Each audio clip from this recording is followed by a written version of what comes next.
Hello everyone, आज हम लोग आरएनए सेकेंडरी स्ट्रक्चर प्रेडिक्शन के बारे में पढ़ेंगे। कल हमने आरएनए का सेकेंडरी स्ट्रक्चर देख लिया था। आज उस स्ट्रक्चर को कैसे प्रेडिक्ट किया जाता है, हमारे पास कैसे कैसे सॉफ्टवेयर हैं और वो किस चीज़ पर बेस्ड हैं, ये सारी चीज़ें हम आज के इस वीडियो में डिस्कस करेंगे। ठीक है, आप इस वीडियो में जो भी मैं बता रही हूँ उसको एक बार ज़रूर सुन लीजिएगा। केवल नोट्स बनाने के चक्कर में मत रहिएगा, वरना समझ में नहीं आएंगी चीज़ें, फिर आप भूल जाएंगे। इसीलिए नोट्स भले ही आप इसको स्टॉप कर करके बना लीजिएगा, लेकिन एक बार मेरी बातों को ज़रूर सुन लीजिएगा जिससे आपको ये क्लियर हो जाए। तो चलिए स्टार्ट करते हैं। सबसे पहला मेथड होता है बेस पेयर मैक्सिमाइजेशन पे बेस्ड होता है। ठीक है, मतलब आरएनए में हमें पता है ना कि बेस पेयरिंग हो जाती है। जैसे मान लीजिए कि कोई आरएनए का ये मॉलिक्यूल लंबा सा है, ठीक है, उसमें वो फोल्ड हो जाता है और कॉम्प्लीमेंट्री रीजन जो होते हैं उनके बीच में बेस पेयरिंग जैसी कंडीशन हो जाती है, जिसकी वजह से ये सेकेंडरी स्ट्रक्चर बन जाता है।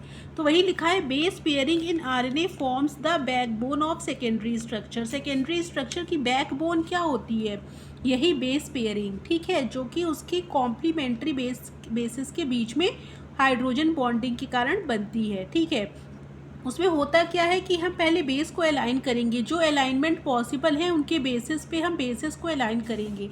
मतलब बेसिस को अलाइन करने का क्या मतलब है, जैसे हम आरएनए को, क्योंकि ये तो हमारा मॉडल है जिसको हम प्रेडिक्ट कर रहे हैं, तो हम अपने आरएनए को इस तरीके से मतलब मॉडल करेंगे कि उसमें जो बेस पेयरिंग है वो मैक्सिमम हो। ठीक है, हम एक ऐसा मॉडल बनाएंगे जिसमें maximum number of base pairing हो। तो जैसे एक आरएनए के कई स्ट्रक्चर पॉसिबल होंगे, किसी में कम बेस पेयर बन रहे होंगे, किसी में ज़्यादा बेस पेयर बन रहे होंगे, तो अलग अलग स्ट्रक्चर बना के देखेंगे। तो जिस स्ट्रक्चर में ज़्यादा बेस पेयरिंग हो रही होगी हम उसी को मान लेंगे कि वो स्टेबल है और वो वही स्ट्रक्चर फाइनल हो जाएगा। ठीक है, तो वही इसमें लिखा हुआ है कि अलाइन करेंगे पहले बेसिस को कॉम्प्लीमेंटैरिटी के बेसिस पे, उसके बाद डायनामिक प्रोग्रामिंग अप्रोच का यूज़ करके हम जो भी ऑप्टिमल स्ट्रक्चर है वो डिटरमिन कर लेंगे। ठीक है, उसके बाद देखिए, structure is form that has most high number of base pairing due to high score value.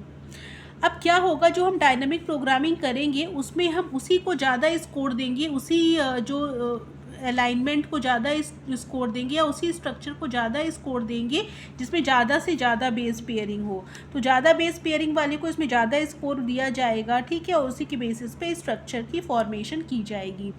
अब इस मॉडल के ड्रॉबैक देखिए क्या है। जो भी इस मेथड से जो मॉडल बनेगा या जो भी सेकेंडरी स्ट्रक्चर हमें मिलेगा, कोई ज़रूरी नहीं है कि वो बहुत ही स्टेबल भी हो।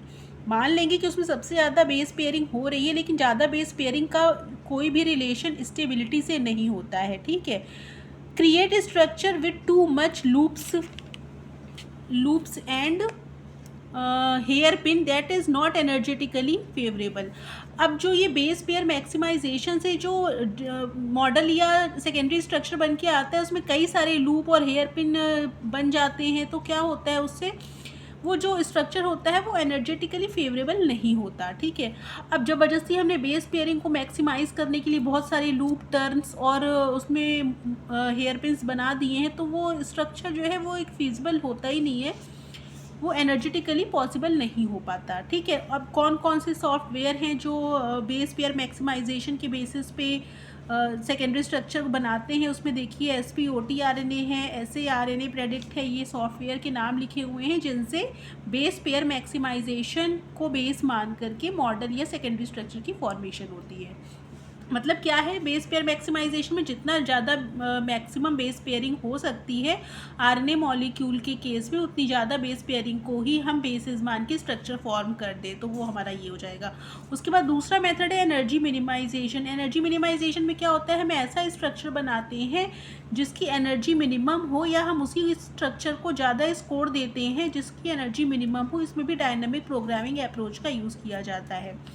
एनर्जी मिनिमाइजेशन जो मेथड है वही मोस्ट सोफिस्टिकेटेड और मोस्ट प्रोबेबल मेथड है किस चीज़ का, सेकेंडरी स्ट्रक्चर प्रेडिक्शन का। तो देखिए इसमें लिखा हुआ है, करेक्ट सेकेंडरी स्ट्रक्चर जो होगा वो उसकी जो फ्री एनर्जी होगी वो लोएस्ट होगी। इक्विलिब्रियम फ्री एनर्जी, इसको हम गिब्स फ्री एनर्जी भी कहते हैं, वो मिनिमम होगी। और हम जानते हैं कि किसी मॉलिक्यूल की अगर मिनिमम एनर्जी है तो वो स्टेबल होगा। अगर आपकी एनर्जी भी बहुत ज़्यादा मिनिमम हो जाएगी, एनर्जी लॉस हो जाएगी, तो आप एक जगह बैठ जाओगे तो भागोगे नहीं। तो जब एनर्जी मिनिमम हो जाती है तो चीज़ें स्टेबल हो जाती है, वो फिर हिलती नहीं है या बहुत ज़्यादा इधर उधर उनमें नहीं होता है। ठीक है, तो यही बेसिस है इसका भी। Calculated on the basis of dynamic programming algorithm, ये भी हमने जैसा बताया कि डायनामिक प्रोग्रामिंग एल्गोरिदम से बनता है, और इसमें जो थर्मोडायनामिक प्रिंसिपल का यूज़ करके जिसकी एनर्जी मिनिमम आती है उसी को हम मैक्सिमम स्कोर देते हैं। तो ये हो गया। इसके ड्रॉबैक क्या है, देखिए जो स्यूडोनॉट्स बन जाते हैं, स्यूडोनॉट्स मैंने कल आपको बताया था, फिगर में देख लीजिएगा, वो इस मिनिमम फ्री एनर्जी से आइडेंटिफाई नहीं हो पाते। मतलब अगर नॉर्मली कहीं स्यूडोनॉट बन रहे होंगे स्ट्रक्चर में हमारे इन वीवो कंडीशन में, तो वो मॉडल इस मेथड को बेस बना करके जो भी हमारे सॉफ्टवेयर्स हैं उनसे नहीं बन पाते हैं। ठीक है, तो स्यूडोनॉट्स को कंसीडर नहीं किया जाता है क्योंकि डायनेमिक प्रोग्रामिंग उन पर अप्लाई ही नहीं होती है। इससे केवल एक ही स्ट्रक्चर बनता है जो कोई ज़रूरी नहीं कि बायोलॉजिकली करेक्ट हो। ठीक है, तो हो सकता है इन वीवो जो स्ट्रक्चर बन रहा हो बहुत ज़्यादा उसमें एनर्जी मिनिमाइजेशन ना हो, कोई हमारा आरएनए मॉलिक्यूल ऐसा हो जो थोड़ा फ्लेक्सिबल स्ट्रक्चर जिसका हो, जो चेंज हो सकता हो, तो इससे जो मॉडल बन रहा है 100% परफेक्ट या सही नहीं बनेगा, लेकिन फिर भी इसको बहुत ज़्यादा कंसीडर किया जाता है और ज़्यादातर जो मॉडल है इसी मेथड को बेस बना करके बनाए जाते हैं सेकेंडरी स्ट्रक्चर। ठीक है, तो ये इसके ड्रॉबैक्स हो गए। उसके बाद नेक्स्ट देखिए कौन कौन से सॉफ्टवेयर हैं जो एनर्जी मिनिमाइजेशन का यूज़ करके स्ट्रक्चर बनाते हैं, तो उसका नाम है एम फोल्ड, RNA फोल्ड, ये आप याद कर सकते हैं। उसके बाद देखिए आता है कोवेरियंस मेथड। कोवेरियंस मेथड जो होता है, इसको मैं आपको थोड़ा समझा दे रही हूँ, उसके बाद में आपको ये आप देखेंगे तो आपको ये सही से समझ में आ जाएगा। देखिए मान लीजिए कि कुछ आरएनए ऐसे होते हैं, जैसे मान लीजिए टीआरएनए का केस है, तो हमें पता है टीआरएनए का जो सेकेंडरी स्ट्रक्चर होता है वो क्लोवर लीफ टाइप का होता है। क्लोवर लीफ टाइप का मतलब देखिए मैं यहाँ बना रही हूँ आरएनए का सेकेंडरी टीआरएनए का सेकेंडरी स्ट्रक्चर काफ़ी हद तक ऐसा होता है। ठीक है, इस तरीके से स्ट्रक्चर होता है। ठीक है, कुछ इस तरीके से स्ट्रक्चर होता है किसका, टीआरएनए का।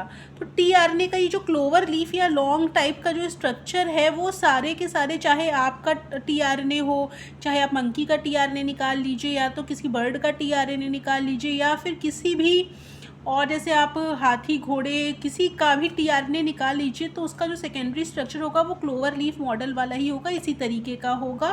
तो होता क्या है कि जितने भी ऑर्गेनिज्म हैं, हमने आपको बताया भले ही वो इवोल्यूशनरी एक दूसरे से रिलेटेड ना हो, लेकिन उनमें जो टीआरएनए का ये स्ट्रक्चर है वो इसी तरीके का रहता है। इसका मतलब ये है कि जो टीआरएनए का फंक्शन है वो उसके स्ट्रक्चर पे डिपेंड करता है। मतलब ऐसा स्ट्रक्चर होने के पीछे सभी ऑर्गेनिज्म में रीज़न तो कुछ ना कुछ होगा, क्योंकि उसका जो काम है टीआरएनए का, वो जब तक उस स्ट्रक्चर के फॉर्म में नहीं आएगा वो अपना काम ही नहीं कर पाएगा।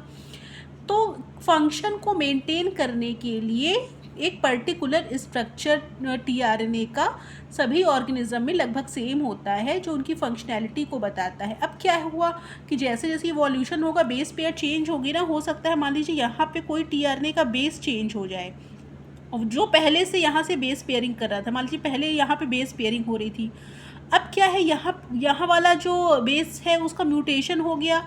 मान लीजिए पहले यहाँ A-T था, A और T के बीच में बेस पेयरिंग हो रही थी, A जो हो गया वो C बन गया, किसी वजह से म्यूटेशन होकर AC बन गया, तब तो ये C और T के बीच में बेस पेयरिंग अब नहीं हो पाएगी ना। लेकिन क्या है, इस बेस पेयरिंग को मेंटेन करना, तभी तो ये स्ट्रक्चर मेंटेन हो पाएगा, वरना खुल नहीं जाएगा। यहाँ से पता चला ये लूप और बड़ा हो गया। तो इसमें क्या होता है कि अगर एक बेस चेंज होता है तो दूसरा बेस भी चेंज हो जाता है, जिससे दोनों के बीच में बेस पेयरिंग बनी रहे। जैसे अगर ये A से C बन जाएगा तो ये T से G इसको भी बनना पड़ेगा, ताकि बेस पेयरिंग होती रहे और स्ट्रक्चर डिस्टर्ब ना हो। तो दो अलग अलग जो म्यूटेशन हो रहे हैं किस चीज़ को मेंटेन करने के लिए, बेस पेयरिंग को मेंटेन करने के लिए, वही कोवेरिएंस को शो करते हैं।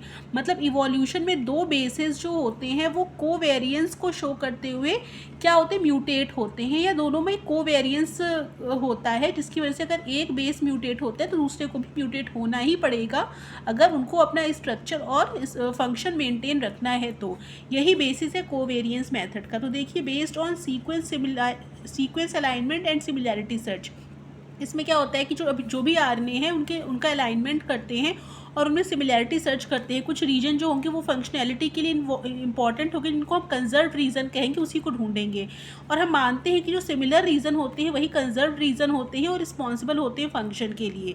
ठीक है, किसी भी, चाहे वो प्रोटीन हो चाहे वो आरएनए हो, उसमें कुछ पर्टिकुलर रीजन होते हैं जिनको हम कंजर्व रीजन कहते हैं, वही उसके फंक्शन के लिए इंपॉर्टेंट होते हैं। अगर कंजर्व रीजन में डिस्टर्बेंस हो रहा है, इसका मतलब ये है कि कंजर्व रीजन में डिस्टर्बेंस होने का मतलब ये है कि वो कुछ नया ही बन रहा है, या उसका फंक्शन मेंटेन नहीं हो पाएगा, या फंक्शन का लॉस हो जाएगा, या कोई फंक्शन का गेन भी हो सकता है।